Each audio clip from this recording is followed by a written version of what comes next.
prime time on the top game, it's a fine line. Man in the match, that's Dave I. He's the main guy, keep a close eye. Make sure you don't make no wrong play, cause I'm with Jose and Andre. And when Cyrus comes to walk in, you better know that you are watching Premier League. Dave I, tell what time we on. Prime time. Let me hear you say Premier League. Dave I, tell what time we on. Prime time.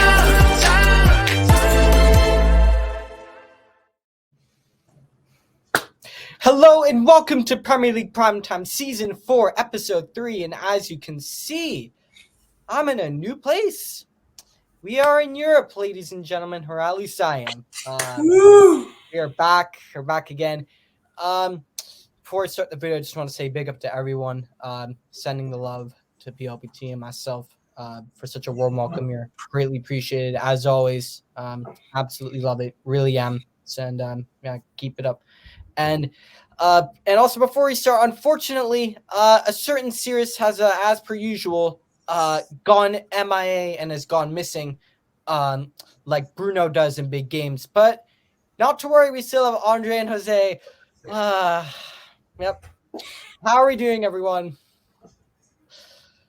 I missed it. I missed a pair of you. And normally when Sirius is here, but unfortunately he's not. I don't know where he is. But getting into Arsenal now, taking a look at their 4 Premier League matches, scores and ratings for Mikel Arteta and stand-up players both on a negative and positive side of things. I would say pretty good from Mikel Arteta. I think he'll be a little upset with the Tottenham draw, but I think the Tottenham look like one of the best sides in the league right now, so I don't think it's that bad of a result. I think the Man City result was very impressive. A little lucky with the deflection, but I think they were the better team definitely in the second half. So I would give Mikel Arteta probably an A. I think he had a fairly tough run of games and he did pretty well. So stand-up players, I would say probably, I don't know. Andre, you want to hop in with that? Yeah. I don't know. I mean, I guess Rice, right, is slotted in nice. He played really well versus City. Yeah, he's played. Yeah, I mean, they finally got over that City hurdle, which is good to see for them. Not nice to see as a rival fan. I felt like we held that over them. But there's definitely like a new maturity to this Arteta side compared to last year. They've got reinforcements all over the pitch. We've seen Raya now bump Ramsdale for that starting spot in the last few games. So that's a nice competition to see. There's competition for places all over the pitch. They're playing pretty well. It's been good. Is Saka? I was questioning whether Saka was injured, but he's basically had a goal or an assist in every match other than the City match. So I definitely have to point out Saka in Arsenal's recent run of matches. Yeah, Saka, Martinelli, just having them on the wings they just look so quality. It seems like that. Martinelli just coming back from an injury as well. But Andre, you were talking about Aaron Ramsdale and David Raya, and this is something I wanted to talk about with the panel. And what do the pair of you make of this David Raya versus Aaron Ramsdale, battle for the number 1? And if you can remember when Bernd Leno was here, or was at Arsenal, Aaron Ramsdale was brought in, and Arteta, I think, said the exact same thing. He's here to compete for the number 1 spot, and lo and behold, Aaron Ramsdale took that number 1 spot from Bernd Leno eventually, and Leno was seen shipped out the door. And David Raya's come in and done the very same thing. And what do you think the future will hold for Aaron Ramsdale? Is his future at Arsenal, or do you think his time is looking to be done now? I will say we did see 1 or 2 near disaster moments for David Raya in the Arsenal versus City game, but then we also did see Mikel Arteta say after the match that he admires Raya's confidence and says that he thinks that he's a great goalkeeper and he fully backs him. So I would reckon we see David Raya in goal for a while at least. I wouldn't put it past Aaron Ramsdale maybe fighting back and maybe eventually reclaiming his spot, but I think for now, for the foreseeable future, it's David Raya's spot. That's fair enough. And should Arsenal fans as of right now be concerned with this Bukayo Saka injury, or does it really just depend for how long he's out for, because he was called up to the England squad, but then he was allowed to rest. He dropped out of the squad, and he's now going to be able to rest for 2 weeks. And do you think this is something that they should be concerned about, or nothing too concerning, especially after the Man City result? I'd say they probably should be. I mean, Trossard has looked brilliant when he's come in, so I guess I'd hope that maybe he can provide some of the creativity that they'll be missing without Saka. But I mean, Saka's probably their best player. Anytime you're going to lose that guy, it's of course a little worrying. 100%. Next, getting into Aston Villa, looking at their run of games, scores and ratings for Unai Emery and stand-up players both on a negative and positive side of things. Yeah, I think undefeated in their last 4, right? Unai Emery's side is they've looked resilient in every match. Yeah, they had that huge win against Brighton. Yeah, it's Ollie Watkins has looked fantastic. Forgot that one. Ollie Watkins. Yeah, don't forget him. That's my guy. I always point out Ollie Watkins. Yeah, he's looked just like a different breed under Emery this season. We'll see. Given how well he's played this season, I'm almost thinking he's ready for a step up. But we'll see if he stays loyal to Villa and their project. Of course, being given that brand new contract. Jose, what do you think about that brand new Ollie Watkins contract? Of course, long-term deal to stay at Aston Villa for foreseeable future. I think he's 26, 27 years of age as of right now. So taking him right up to the peak of his prime years. I think it was a 4 or 5 year deal that he signed. Definitely the right move from Aston Villa, I would probably assume. Yeah, totally. I think regardless of whether he actually wants to stay or not, it's definitely the right move for them to get the new contract in so he doesn't leave for free. I think that it's great that they locked him down or seemingly locked him down for a few more years because he's an excellent player. He's had, I think, 10 plus goals, 10 plus assists in the past 2 or 3 Premier League seasons. So looks like a really good player for them, and he's proving that recently. Definitely, 100%. And now, where do you lot think the limit is for Emery's Aston Villa? For we've seen they've somewhat have struggled in the Conference League since that started. Just getting over the line. I forgot who they played with. All due respect to the opposition that they played, they barely got over the line. John Megan scored like a very late winner at the end of the match, and I think they lost their first game as well. And with that in mind, where's the limit for this Aston Villa side that we're seeing right now?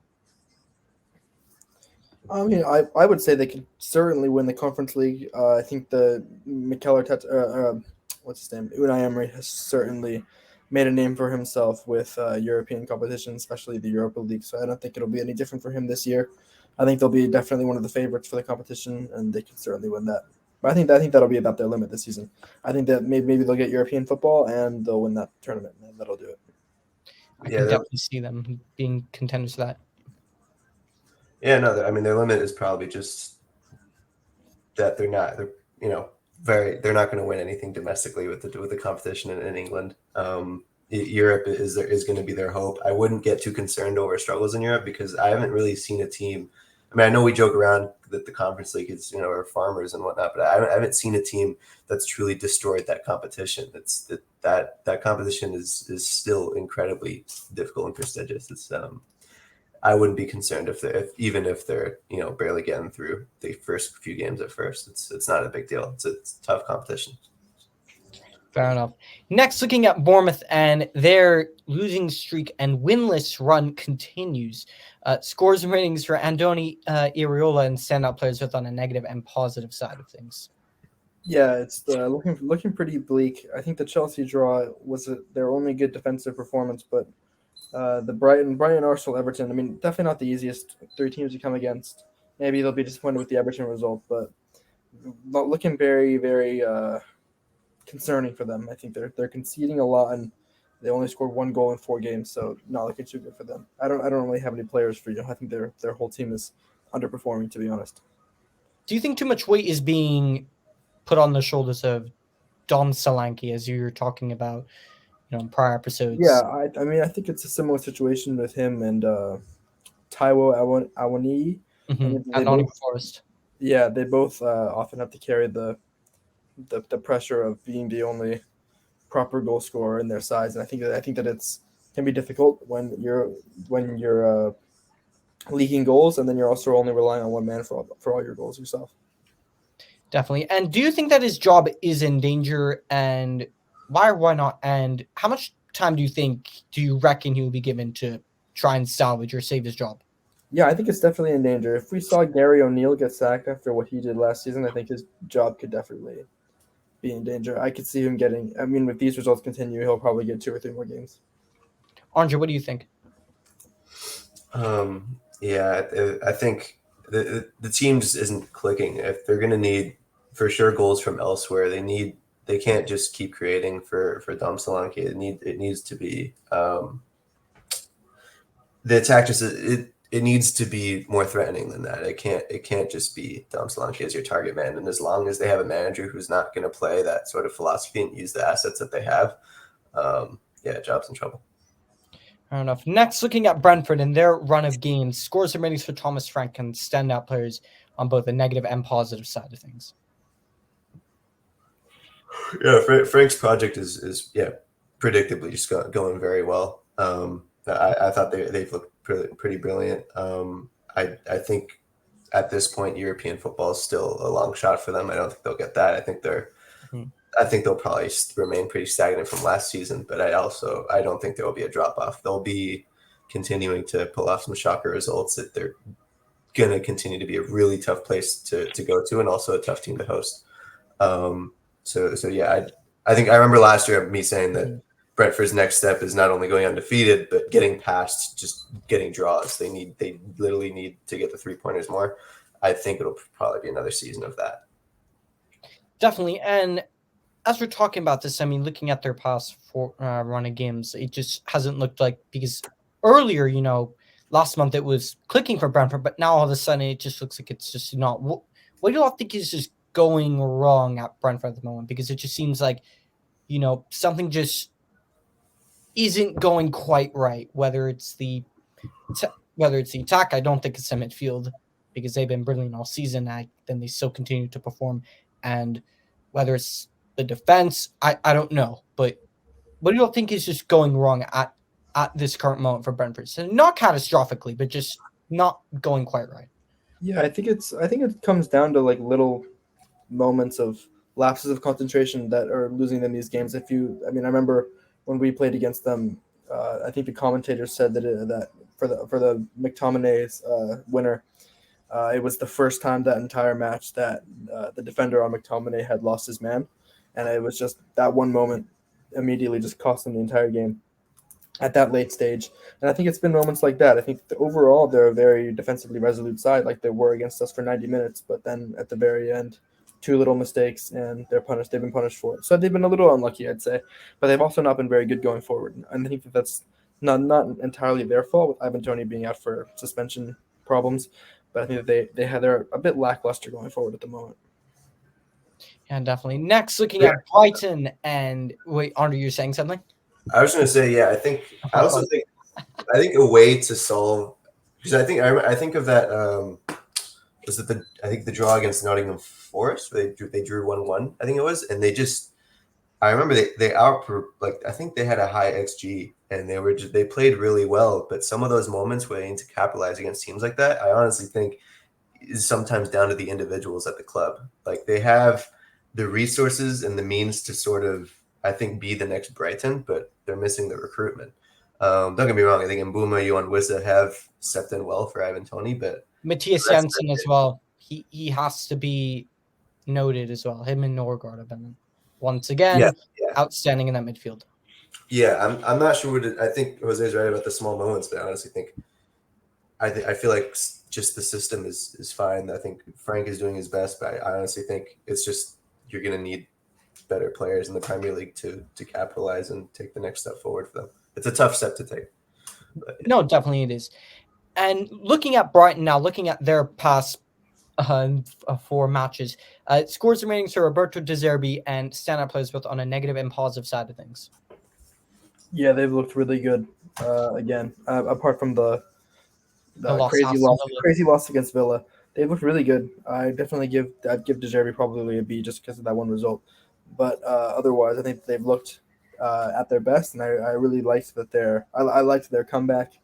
Well, not full comeback, but comeback to draw against Liverpool. I thought that was very impressive from them. And I think it's just interesting now that at home Brighton are almost expected to do that, even against a big team nowadays. It just goes to show how much it's changed since they originally got promoted to the Premier League. Yeah. No, absolutely. I could not have said about it myself. Like when we look at when they play teams at home like Liverpool, like Manchester United, I'll take those two for example. Those two definitely have not had great history when playing against Brighton, whether it's at home or away. They both struggled. And yeah, as you said, it's kind of just an expectation at this point for us to see Brighton, again, even against these big clubs, dominate at home, grab the momentum and keep it on their side. I think when, I look at a player like João Pedro, who's coming from Watford, he's come in 35 million pounds in this run of games. He's looked absolutely outstanding. He's caused a lot of trouble playing in behind in the number 10, up front in a 2, whether it's with Evan Ferguson.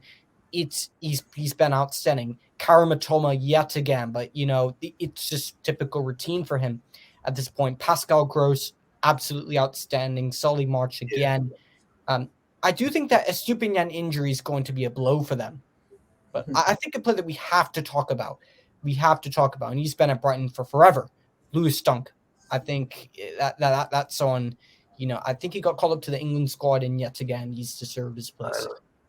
And fine. Says finally. And where do you think that, similarly to when I was asking this about Villa, where do you think the limit is with Brighton? Similar to Villa, some struggles, but their Europa League group stage is something not the easiest. It's definitely somewhat of a challenge looking at their Europa League group stage. Where do you think the limit is for this side in comparison to someone like Aston Villa, for example? Honestly, I think there's more hurdles for Villa. I look at Brighton and I'm like, goals come from everywhere in that defensive line. Ferguson, Matoma, and Simon Adingra. I mean, the fact that Ansu Fati hasn't walked into that attack and been a step better than everyone just shows you that team has got quality all over. Their depth is, yes, very youthful, but they've still got some quality players. Their recruitment is top notch. I'd say the one thing stopping them is literally just that it's still a new Brighton team, and they're going to have to learn to age together. They're going to make sort of the mistakes of amateur exciting teams. I think of, honestly, like, I remember when Tottenham sort of were just first starting to get good, and we crashed out of the Champions League to Juventus despite playing very well. It was just like, it's just a young team. They're just going to need to grow together. So I don't know what the limits is this season. I look at them face value, like they're capable of anything. But I think the reality is they will probably just make the mistakes of a young team, and it'll take 1 or 2 years until we see them on the level of like a Newcastle or something. Fair enough. Next, looking at Burnley, looking at their past 4 matches, standout scores and ratings for Vincent Kompany and standout players both on a negative and positive side of things.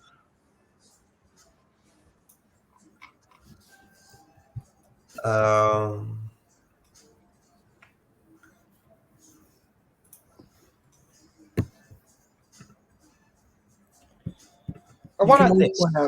You can always point out Lyle Foster. I think Lyle Foster's looked very good. He especially scored that one good, it's a very good goal in my opinion against Chelsea, which I would say is good. But otherwise, doesn't look too good for them. I would say they did have a tough run of matches, and they did manage to get a draw against Forest. But I would say not looking too good for Burnley, and I would expect them to go down if this continues. And I was also going to say, I think we should take a look at Vincent Kompany. Like we know how well Burnley did in the Championship last year, playing, this tiki-taka sort of possession-based football. But when you come up to the Premier League, it's a very different story. I mean, we've seen Daniel Farke do this with Norwich. How many times do you try to play this very nice possession-based style of football, and it just, ends up just going in the bin? And do you think companies' tactics and style of play and persisting with this and not really having a plan B of any kind, do you think that's part of the problem? And if he keeps this up and Burnley keep putting up these performances, how long would you reckon before the board at Burnley start thinking, hey, you know what, we, you play great football, but we're trying to stay up here? Yeah, I think it'll be a problem. I think it's similar to the Leeds situation a few years ago when Leeds came up and they played well in their first season, but then the second season they really got found out. And I think that it's should be a bit scary for Burnley to have already been found out seemingly by so many different teams and have lost to so many different teams already. They didn't even have the golden period that Leeds had for a year. They just had they just came up, tried to keep playing their game, and immediately got found out. So I think that he should definitely take note of that and change things up sooner rather than later if he wants to save his job. I mean, how many times have we seen that's why ex-Premier League players sort of do it in the championship and then come up and, look amateur. It's happened so much. So, this test might have come too early in Kompany's managerial stints. He shouldn't take it that hard if they do depart ways with him. He's still a young manager. But I think you've just got to say it's probably just experience in that coaching staff that is probably letting them down. That's fair. Next, looking at Chelsea, and wow, would you believe it? Chelsea have won 2 games in a row. Unbelievable, ladies and gentlemen. Unbelievable. And they have multiple candidates for goal of the month. Even more unbelievable, ladies and gentlemen. And taking a look at their past 4 run of games, scores and ratings for Andre's favorite manager, Mauricio Pochettino, and standout players both on a positive and negative side of things. Yeah, they've looked good recently in the past 2 games. I will say that their past 2 games were against Fulham and Burnley, but they were fairly good performances, I would say. I think that Cole Palmer has been very impressive for them. I think that he's proving to be a very good signing. I will say that Mudryk's first goal was very well taken. It was.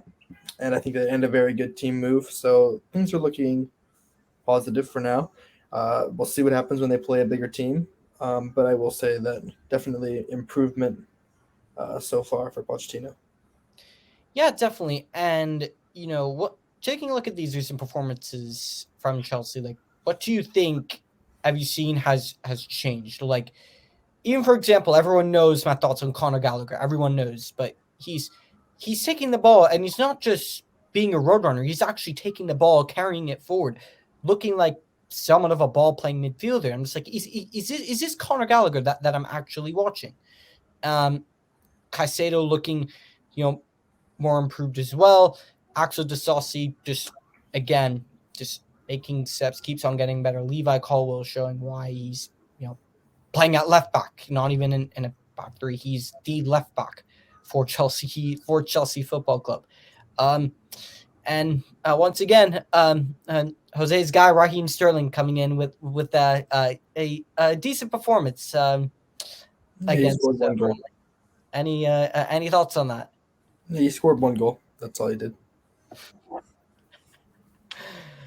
And anything else on Chelsea that should be looked at?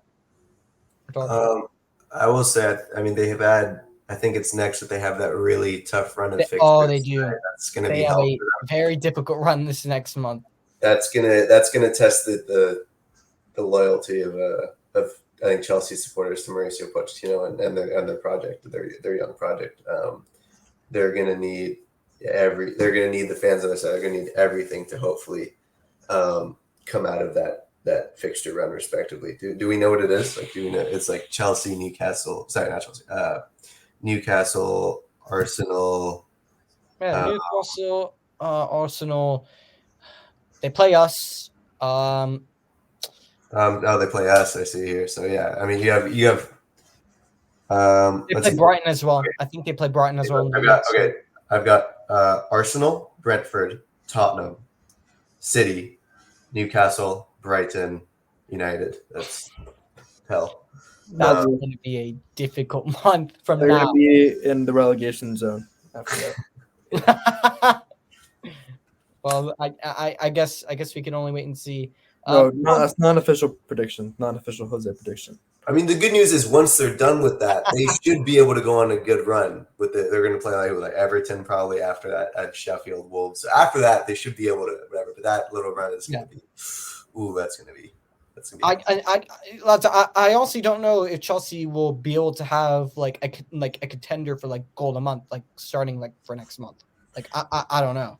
Davis, we have to be careful bantering these teams. We're only 1 point ahead. That's very true. Yes, I was about to say, yeah, we've been.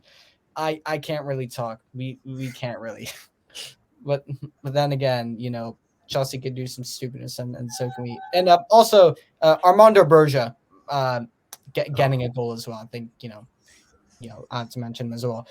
Looking at Crystal Palace next, and their past 4 matches, scores remaining to Roy Hodgson, and standout players on the negative and positive side of things.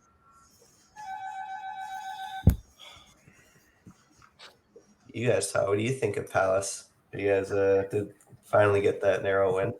Is that the phone ringing for it's my door. Sorry. No worries. Andre, thoughts on the Crystal Palace? It's you guys just kept that narrow win. No, we lost. I've seen from what I've seen, it's just looked like classic Hodgson ball. I'm not sure. What did you think when you played against them? It was just typical poor Man United performances. But I think something we have to talk about with Crystal Palace is I think Palace have severe goal scoring issues. I think if they don't have an Eze, they don't have a Lise on the side.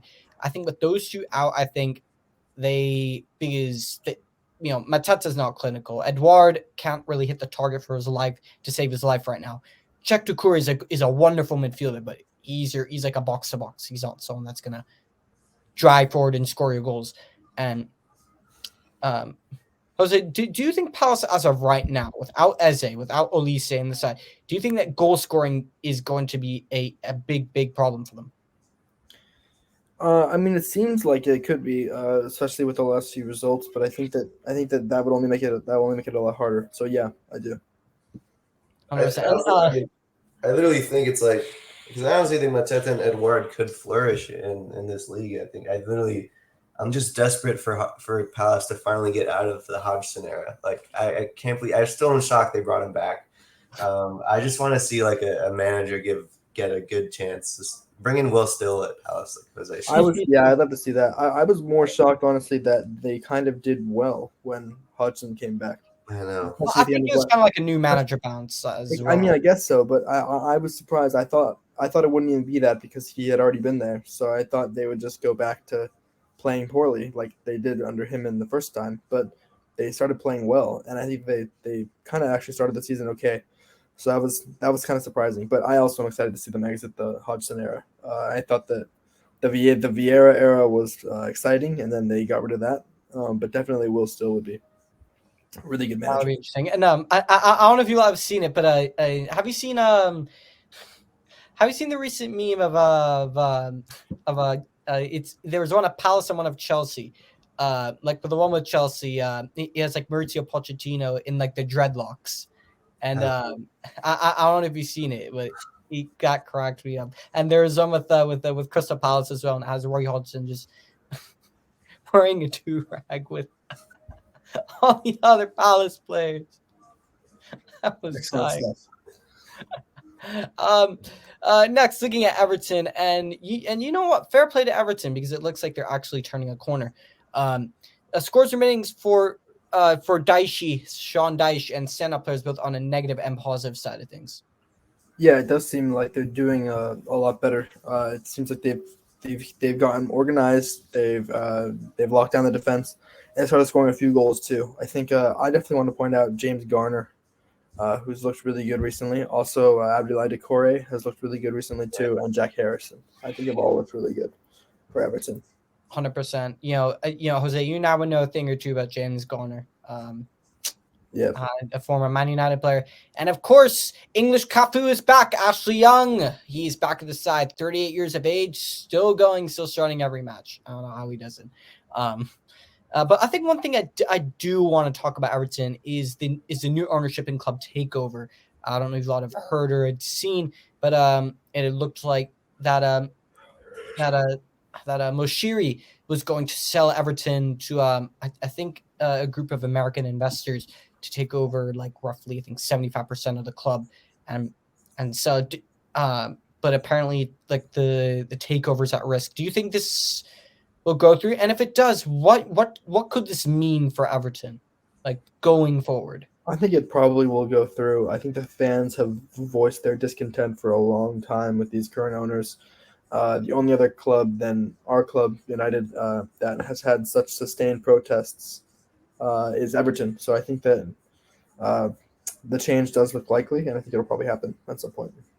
That's fair enough. And for this potential turnaround and corner turn, do you think that gives Sean Dyche it buys him a little more time to see if he can put together a consistent run of wins and performances for Everton? Yeah, I think it does. I think it gives him just a little leeway that he could use. I also think that he's a good coach, and I think that I hope that Everton will let him prove that, and he can keep them. He can keep them up for their sake. That's fair enough.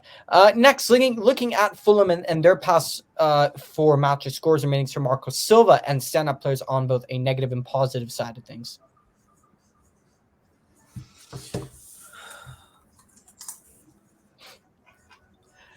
Someone? I don't know. I don't know. They've looked really strong, I think.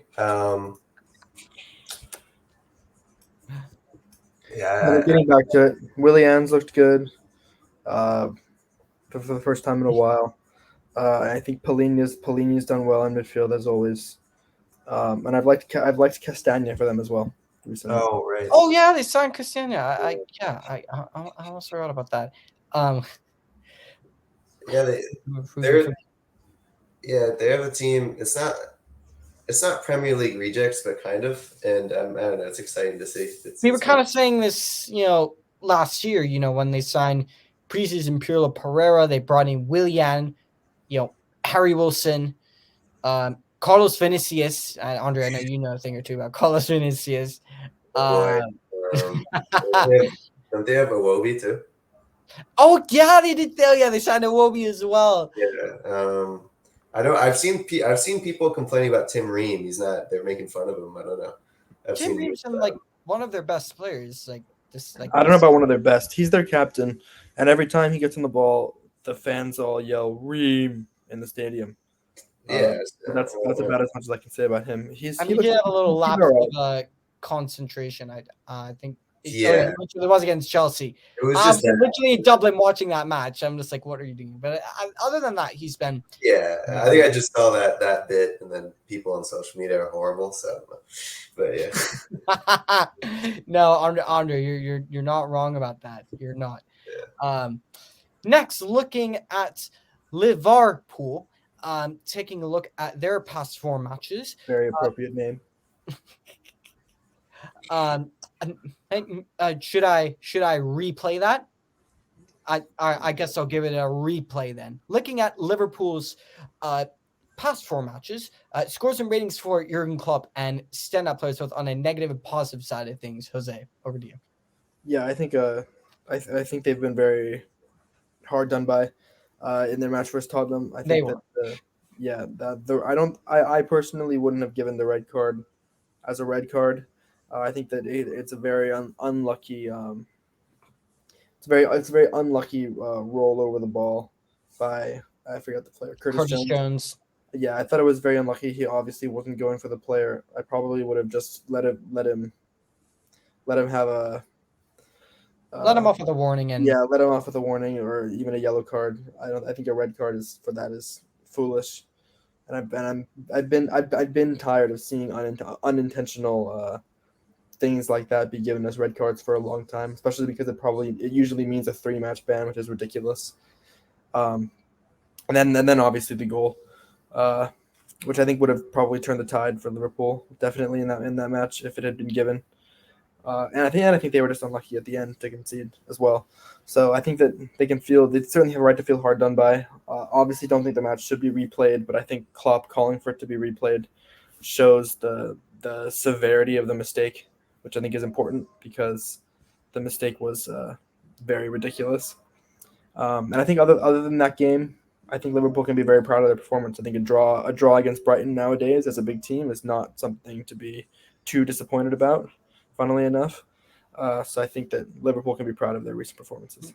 And wins, of course, against Wolves and West Ham. Yeah.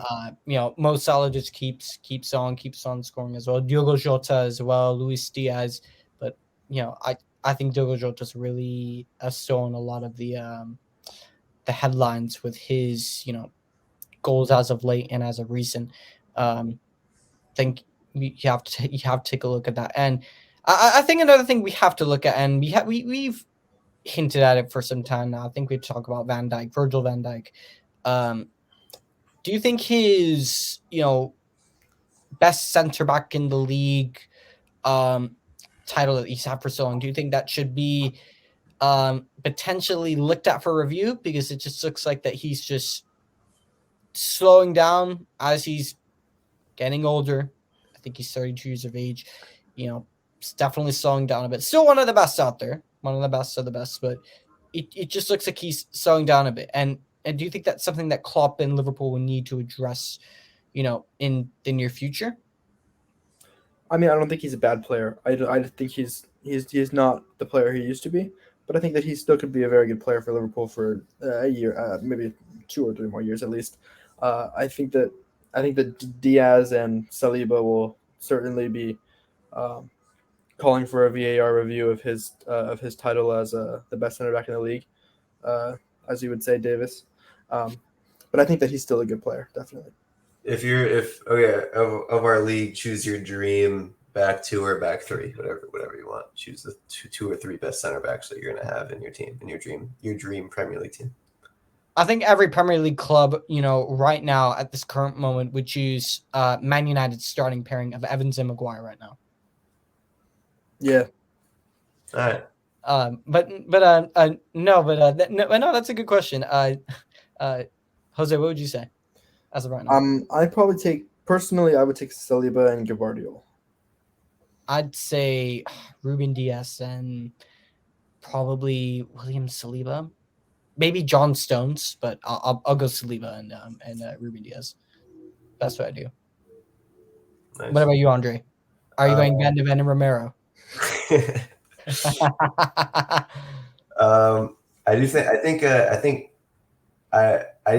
kind of didn't even think about Gvardiol. That's a good shot. I think I need to see more of him. I know he's the best. I immediately know I think from his time at Leipzig, I wanted him so bad at Tottenham. I thought he was seriously just an impressive player. And I think he will be the best, but I think right now I still need to see more of him.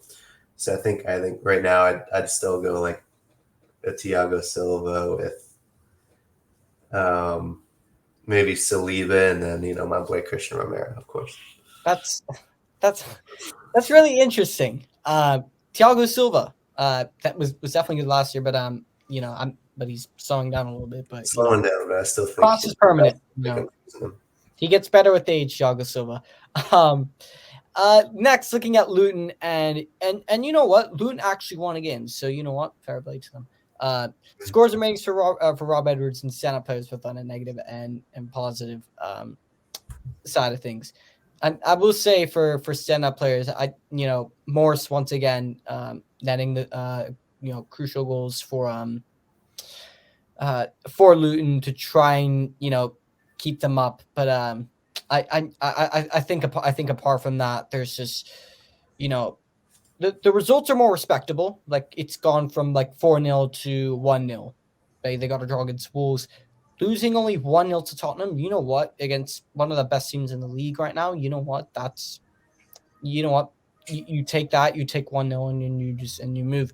So we're seeing improvements. I can see some clear improvements, but will it be enough? I don't know. Probably not. Don't take that as gospel because who knows? Anything can happen in the Premier League.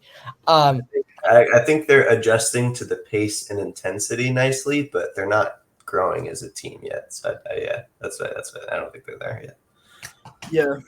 But I'd point out Carlton Morris has looked good. He scored some important goals for them recently. I think 1 penalty and 1 open play goal. But otherwise, they've looked like we're seeing improvement, but whether that improvement is enough to keep them up, probably not yet, at least. So I think that they still probably have some things to worry about. That's fair enough. Next, looking at Manchester City and their past 4 run of games, something that we have never seen before. Man City losing 2 straight games in a row. Scores and ratings for Pep Guardiola and stand up players on a negative and positive side of things. This should be very interesting, actually. What are you saying? I mean, it's been surprising. I think that they've really been affected by the Rodri loss. I think we can see how much he impacts them as a team, and I think we really saw that against Arsenal and Wolves. They just didn't look. I mean, against Arsenal, it didn't even look like they were going for the win at the end. It looked like they were happy with the draw, and they just let Arsenal have at them. But been disappointing for the past 2 matches for them. 100%. And do these losses against Wolves and Arsenal show that Man City can be defeated even without Rodri, and De Bruyne has been injured all season, so that's something that's quite clearly known. And you think that these matches of right now are significant statements in the title race, or do you not believe that it's just too early, or it's just comparing City with Rodri versus a Rodri-less Man City? I mean, I could see. Oh, sorry. Go ahead, Andre. No, I mean, yeah, there are definite chinks in their armor, and I definitely think right now is important. I mean, I think we're going to fall off eventually, but between the Arsenal City, title race, we're already past a sixth of the season gone. It's weird to think about it that way, but it's true. So right now, given how close the title races have been, yes, right now is still very important, and I think Guardiola is required to find a way to make that midfield work without Rodri, which he probably will. Inverted fullbacks, blah blah. He's done it before. So. 100%. I mean, he's like John Stones who can play in there. Rico Lewis has Mateo Kovacic, new signing Mateus Nunes, who looks like he's just been coming off the bench here and there. But other than that, there's Man City. I think without Rodri, they lack unless if you really want to throw Calvin Phillips in there, they lack a quality number 6 to cover him, and I don't know. I think this could be a matter of a case where it's just a little early, and we all know how Man City works. They don't have the best of runs to start the season, but then the real Man City comes with the last 10, 15 matches of the season. Next, Jose, it's time to talk about our club. It's time to talk about Manchester United and the absolute shambles of a club that we're in. And if you want to go see my thoughts on our club, my exclusive in-depth thoughts, go check out our last upload where I gave a nice kind overview on our club so far this season. Jose, looking at our past 4 matches, scores and ratings for Erik ten Hag and stand-up players both on a negative and positive side of things. Yeah, it's hard to really rate Ten Hag because I don't think what he's been doing has had a major effect on how we've been playing. I think that we've actually put in some decent performances, but just not gotten the results. I think we've also been losing the game in moments, which is usually a fault of the defense. So I would say that our defense has not looked good recently at all. I think that was the major reason we lost against Palace, which was a really, really disappointing defeat. I think that any Man United fan looked at that result and said, we just beaten them 3-0 in the week, and then we go and lose to them 1-0 at home in the league on the very next match day. So I think that it was really disappointing. It's been up and down in these past 4 matches. It's been up and down this entire season. I think that it's hard to pinpoint someone as an outstanding player. You could say Garnacho's looked good. He looked good against Brentford when he came on. He set up the first goal pretty much. Didn't get the assist, but he had some good play on the left that led to the goal. And then you have, I suppose McTominay has to be shouted out for his performance against Brentford.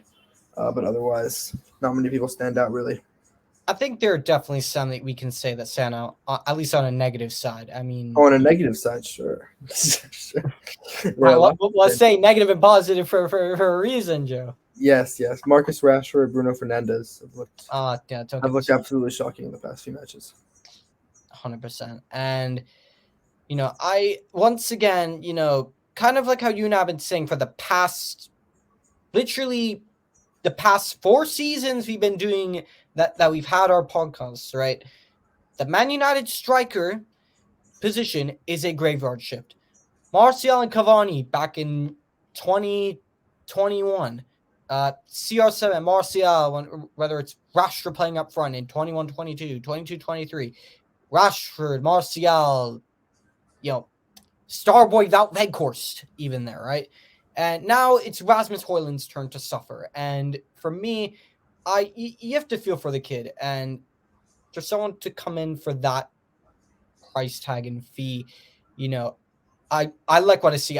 When I look at Rasmus Højlund, I see the fundamentals of a quality striker. I can see it.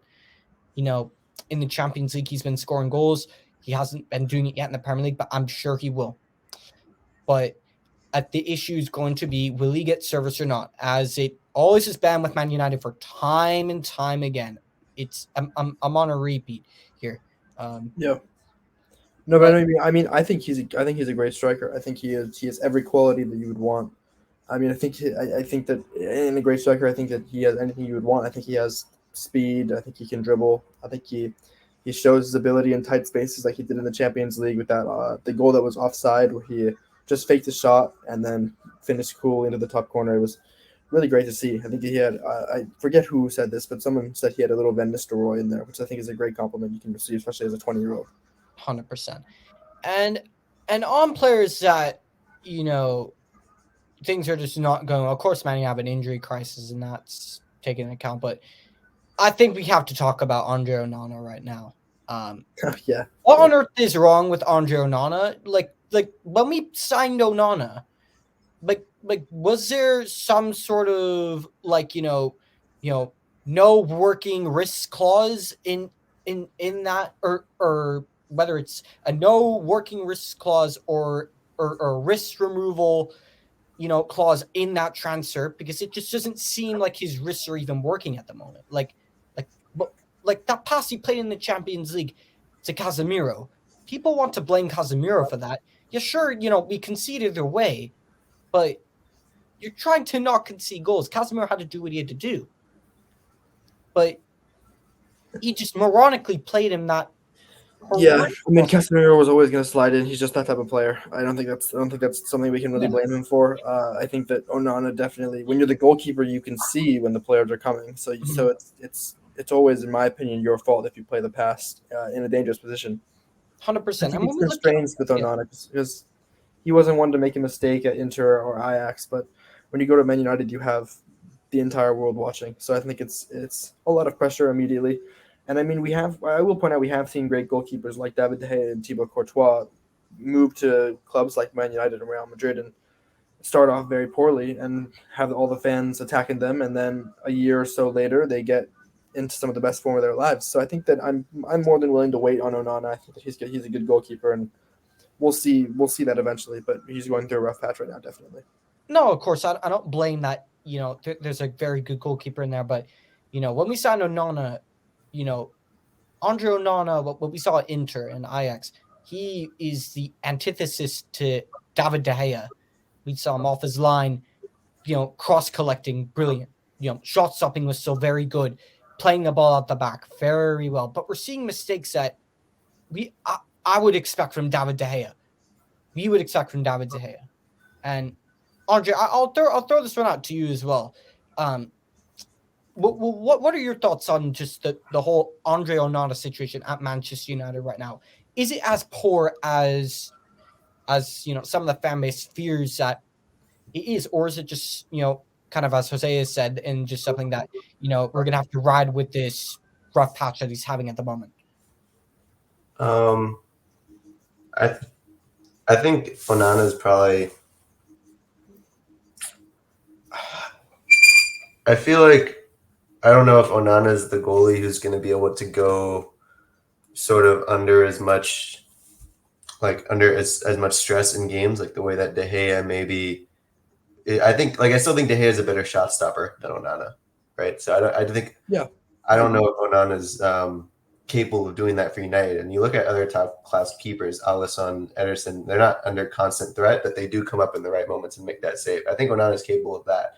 But I just think in order for Onana to get that confidence again and play well for you guys, it's just going to take just systematically just not conceding as many chances. I think I don't know how to put it. It's just like, I don't think he's the shot stopper that's going to carry you guys that you guys have been used to. I think it's just, you're going to need the whole defense needs to just improve. And everything.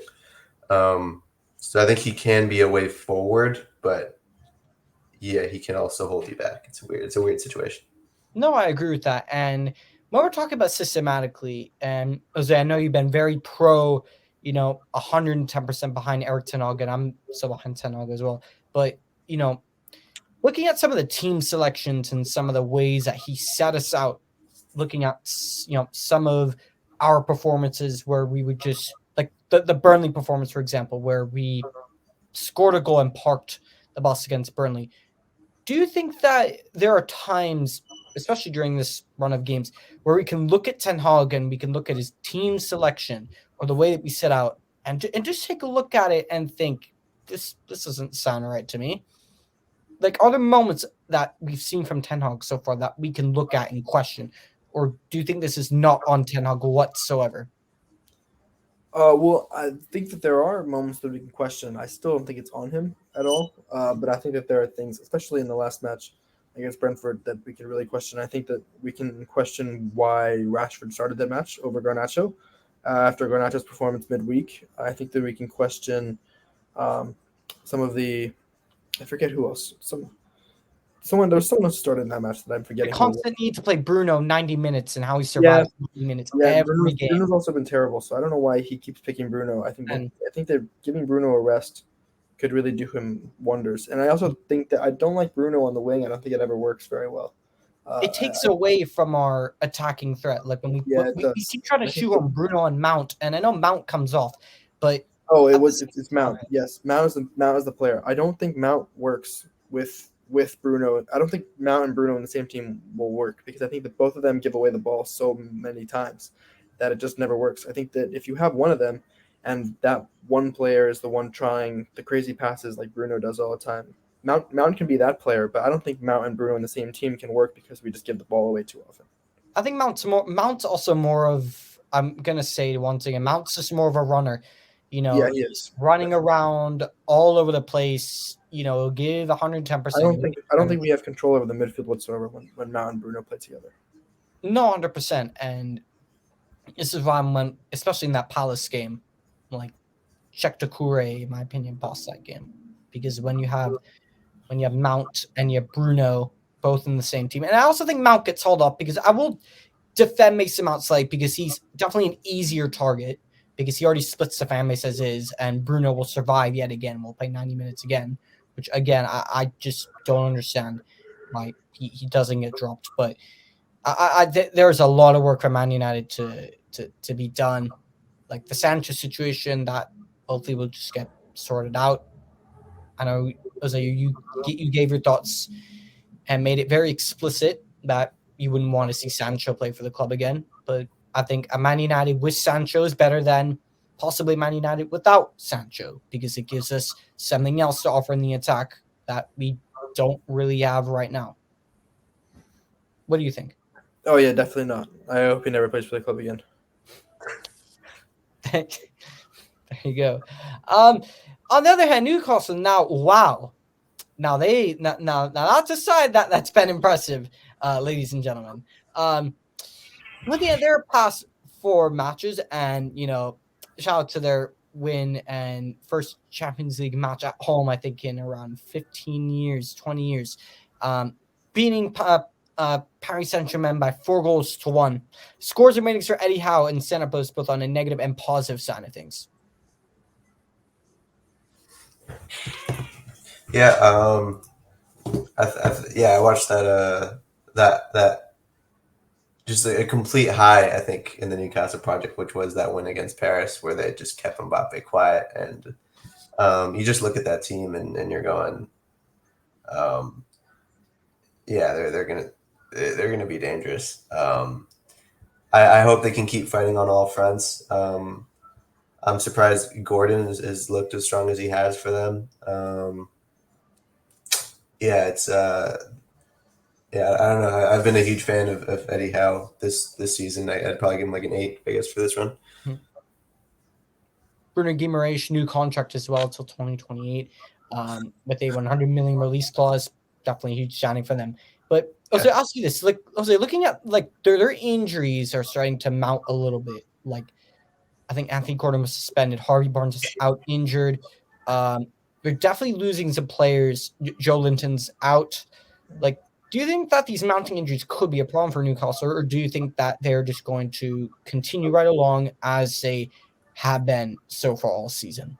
I mean, they could be a problem if they really start stacking up. I don't think any of those players are really the core of their team. I think the core of their team is around Bruno Guimaraes, Joe Linton is. Joe Linton starts. I mean, I guess so, but I think that Joe Linton can be replaced. I don't think Guimaraes. John Longstaff has actually come in and replaced him. I think Longstaff has done a good job, but I think the ones they really need to be worried about are Sven Botman, Bruno Guimaraes, Kieran Trippier. He's been brilliant. Dan Burns been brilliant. And Isak has looked really good as well. Isak's so I think that as long as they keep those players fit, they'll do well enough. And I think that I think that they're watching them in the Champions League is fantastic. I think watching them celebrate every tackle with their fans is brilliant. No, absolutely, 100%. It definitely is. Even just from a neutral perspective, it is very nice to see them in the Champions League, and I think they're top of their group. No, yeah, they're top of that group right now. They are, of course, they are. I think a lot of us saw Newcastle's finishing maybe third or fourth, but more and more is telling me that I think they can finish, at least definitely qualify out of this group. They definitely could. But next, looking at Nottingham Forest, Andre, looking at their past 4 matches. Andre, scores and ratings for Steve Cooper and Santa Place, both on a negative and positive side of things. I mean, I guess positive is Taiwan and Awoyi, but negative is what we mentioned earlier, that we're that they're just putting so much of their attack through him. I think defensively they've looked competitive. Obviously, they play that Cooper back 5.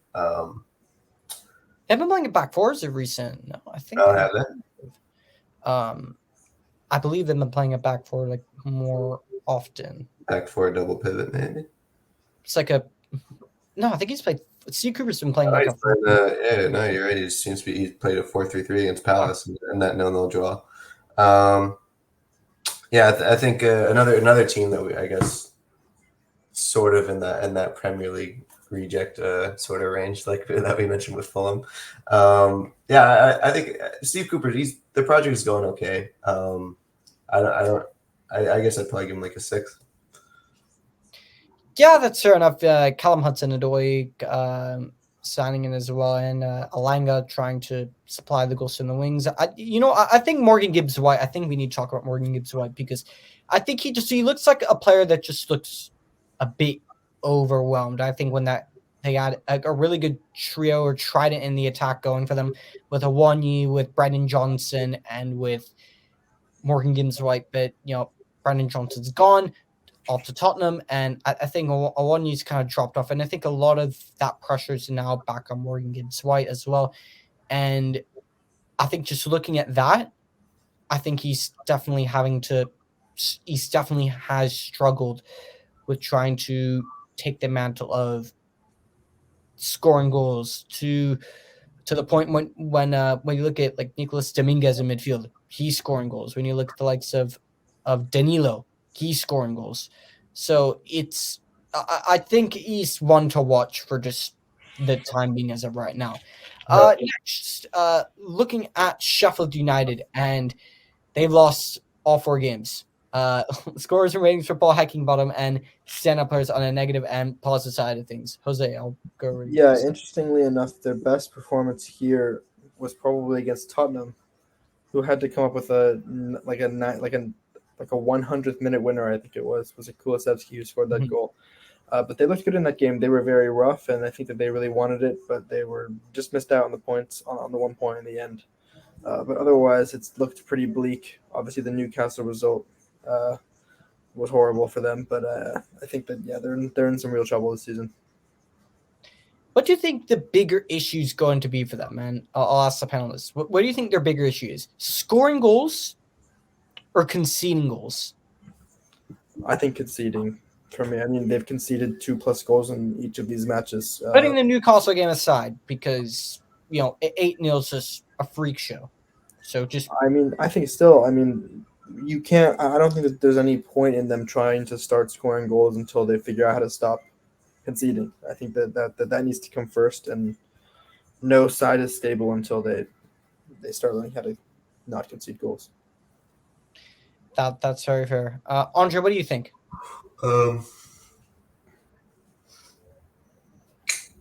think they're probably a team that any goals they're going to score is at least you have the opportunity through set pieces, right? That's probably how they're going to get their goals scored. If they can take the time to sort out the back line and then capitalize off that, then yeah, Jose's probably right. Just take your time and figure that out.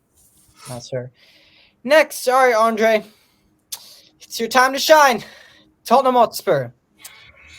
Still unbeaten. Top of the league. Heading into international break. Andre is a very, very, very happy man right now in comparison to last season when he'd be dreading getting to Tottenham. Now he's looking forward to every minute. Scores and ratings for big Ange Postecoglou and stand-up posts both on a negative and positive side of things for this run of games. Yeah, I'd probably have to give Big End that I think he might earn that 10 out of 10, 9 out of 10 range to be in this position. Obviously, after lackluster last season, yeah, he's doing a brilliant job. I mean, I still think. Have you guys caught more of Destiny Udogie? Have you seen how good this man is yet? I mean, yeah, he's transformed the team. Our fullbacks is just a different game. I think there's probably still it's hard to show concern anywhere except in our depth. That's the one area where we're going to need to strengthen. It still isn't good enough. Basuma just got red carded, so now I guess we'll have Højbjerg come in, who's been linked with a move away, so that doesn't look great. Yeah, we almost signed him. We almost signed Højbjerg, and but yeah, it speaks for itself. The football has been fantastic. We've had, I think, more shots than any other team. I think we're maybe joint for most goals scored, or second maybe to City. I'm not sure. We're dominating every stat, and that's backed up by our league position. Yeah, it's exciting times for Tottenham. Van de Ven and Ramirez has been brilliant. Vicario is hard not to love. Everything's just been spot on. So yeah, I'd say 9 or 10 for Ange, and hopefully we can keep it going. Definitely. And do you think Ange Postecoglou will consistently be able to see this Tottenham side? And Jose, I'll throw this one to you as well. Do you think that he will consistently be able to see his Tottenham side keep performing and keep playing with this, free-flowing, possession-based football identity that we've been seeing them all season against the likes of, I don't know, someone like Manchester City, for example, when they come up against a team of that caliber, against a team like Newcastle or Brighton? What do you think? I mean, I think it's in their hands. I think that if they keep playing the way they've been playing, there's not much in their path. I think City obviously will be a challenge to beat for any team, and I think Arsenal will be as well, and Liverpool. But I think that apart from those three, I think Tottenham have an easy path into the top four, and if not, to challenge for the title this season. No, yeah, definitely. Although one thing I will say, I think challenging for titles and Tottenham don't really go together. Not that we're anywhere near it either, but Tottenham and so were those two just over the years haven't really gone together. But hey, maybe the curse was Harry Kane. You never know. Imagine Tottenham winning the title without Harry Kane. I would love that. I'd be so mad. Oh my god. No. Imagine Tottenham winning a Premier League title with R9 up front Yes, True Richarlison, bro. it is R9. With the pigeon. Oh no, that would be bad. But last bit of news on Tottenham. Johan Lange coming in to Right. Tottenham Hotspur. Yeah. Their brand new technical director to replace Fabio Paratici. He will start in November. Had a previous role, and also led was also like the head of like all like football like operations in Aston Villa from like 2020 to like this past summer. Yeah. At Aston Villa. Thoughts on this new appointment, Andre? What do you think? Yeah. I mean, I don't know that much about him. I looked at some of the recruitment he's done. I think he brought in Martinez from Arsenal. I think that was him. I saw somewhere that he was the one that brought in Watkins. I wasn't sure if that was true, but I think because the rumor is that Fabio Paratici is still on his consultant role, which is completely legal apparently in his parole. So as long as that's still happening and he's bringing our stars, then I'm happy. Let's have Lange be the face and Paratici doing the work. How is Paratici still there? No, he's an intern role. He's been seen at the stadium a few times. Actually. It's a consultant is what they're calling him. He's not. I'm not sure he's on the payroll. Maybe not officially, but yeah, he's a consultant and that's legal. So he's still there. Which we're gonna need to get answers from Daniel Levy on that. Dude, I forgot what game it was. I think it might have been Liverpool, where fans were taking pictures of them. I was like, are you serious? So I don't know. Lange. This Ange Postecoglou era's recruitment is going to be key. If I think we can attract talent, so as long as we're able to scout it properly, let's any help we can get. We have the financial means, we have the coach, we have the stadium, we have no excuse to not be top 4 year in year out for the next 3-4 years, honestly. So I don't know. Well, I mean there is one obstacle that might hinder that, which it's been a pretty consistent obstacle for how many years for Tottenham. And Andre, I think you know what that obstacle is. I think that could very well happen again, but we will see. We will see what Ebenezer Scrooge Daniel Levy does, and if you actually turn up, or if it'll just be same old Daniel Levy. But the one thing that we'll say about Tottenham, like Jose, looking at like Man United this season, I think looking at Tottenham right now, I think this is what. Do you think this is what we, were looking to emulate, or the direction we were looking to head in? Like we've seen, like Postecoglou, he's skipped this whole first season syndrome. Everyone adjusts. He skipped the whole season, like in a matter of how many months. This Tottenham side is playing free-flowing football. So when you look at from, last season, they were playing like the dire opposite. And, and just looking at the Tottenham side, do you think that this is where us as a fan base for Man United was where we were thinking we would be, this time this season? Not necessarily. I didn't think we'd be that good so far this season. But, I mean, we do have to remember that this – it's just a run of games, and I think that it's still very early. I think Ten Hag last season went on runs that were like this, of many games that he won in a row and stayed undefeated for a while, which were impressive, just like this is.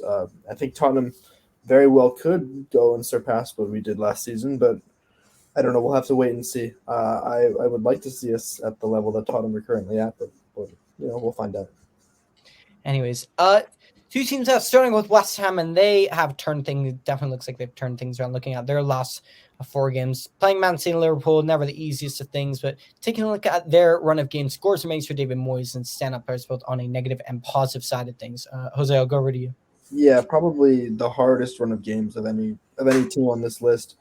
2 losses to City and Liverpool. I mean, we can't really say too much about that. It's kind of expected, but a win against Sheffield United, which is also expected, and then a draw against Newcastle, not the worst result. So I think that they've done all right. One player I really want to point out is Vladimir Coufal, who's looked amazing in the past few games, especially going forward. He's looked fantastic in every single game. That's very interesting. I wasn't necessarily think that. I'm pretty sure he has an assist in every single game of these 4 games. 100%, and I think, and Lucas Paquetá is looking back to his normal self. Mikel Antonio, he's just going to be there forever, and he's just going to be there forever. How's Kudus go? How's he doing? I haven't watched much of West Ham. He just scored the last minute goal versus Newcastle, but otherwise he hasn't done too much yet. How very attentive Andre is to the Premier League. Definitely appears to be that way. Oh, yes.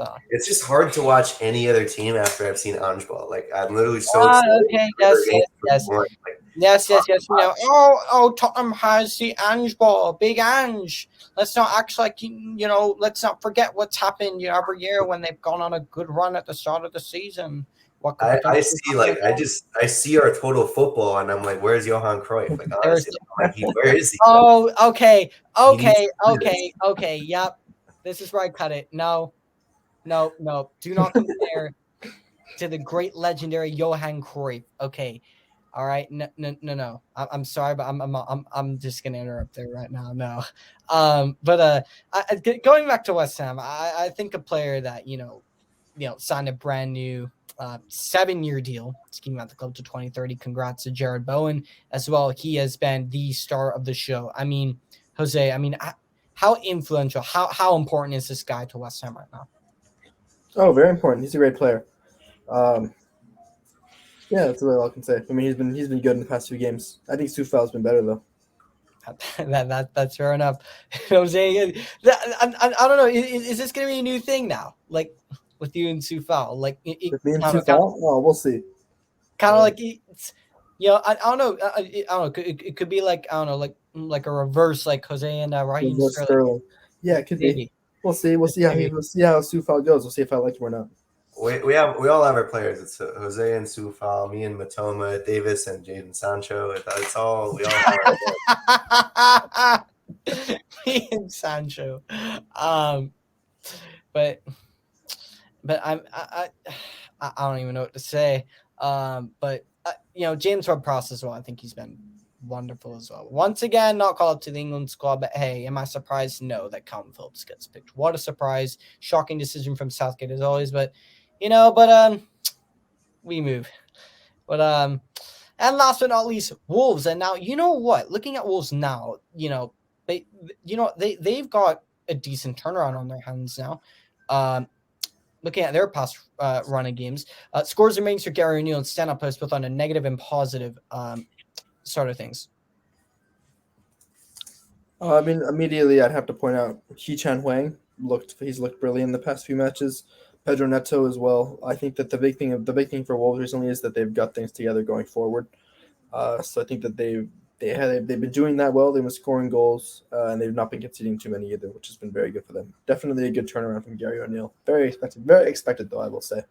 He's a great manager. No, definitely. And I think something to look at with Gary O'Neill is, I think with the Man City match, he's been playing a back four a lot. And with that Man City match, he immediately shifted to a back five. I think he played Joao Gomez and Lamina as a double pivot. And then he had just a front three of Pedro Neto, Huang Hee-Chan, and Mateus Cunha, who right now can't put the ball in the back of the net to save his life. But, do you think that this Wolves turnaround could be credit to just the change of tactics that we've seen from Gary O'Neill, or do you think it's just this team finally coming together and just clicking? I think it's a little bit of both. I think Gary O'Neill obviously put his own system in place. I'm sure when he arrived, that was different from Lopetegui's, but it still took them a minute. So I think that it's a bit of both. I think it's his system, but it took them a minute to start clicking. No, fair enough. And Andre, over to you. What are your thoughts on just this Wolves turnaround so far? Before we end the show. Yeah. No, O'Neill he's seriously done.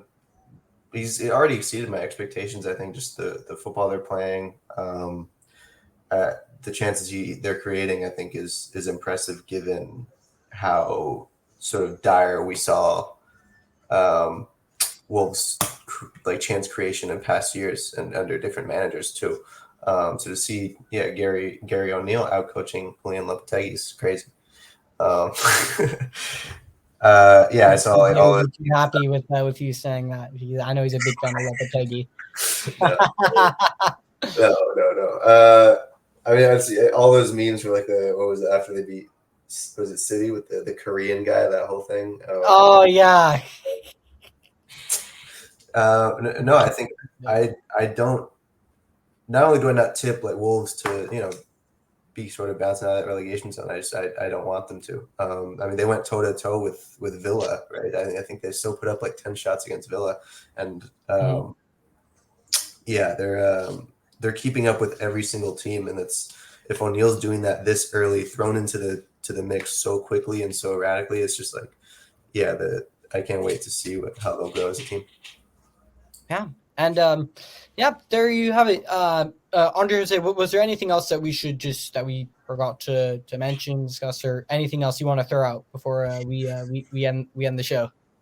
Well, one thing, when you said the thing about Ange, I forgot to mention it, skipping the first season. I think that is a really good observation, because I feel like with Ange we have like a coach who's going to play that young, sort of fresh attacking football. However, he's got the wisdom of an old manager. I mean, this man has managed against Ferguson. He managed against Sir Alex Ferguson. It's like he's new to the league, but he's not new to football, and we're going to have that wisdom and also just this young, fresh football. It's going to be good. So yeah, we're better than everyone. Yeah. And I can just tell, like Jose, there's definitely something. There's definitely something on his mind. I don't know what it is. Is there something? Oh no, I have nothing.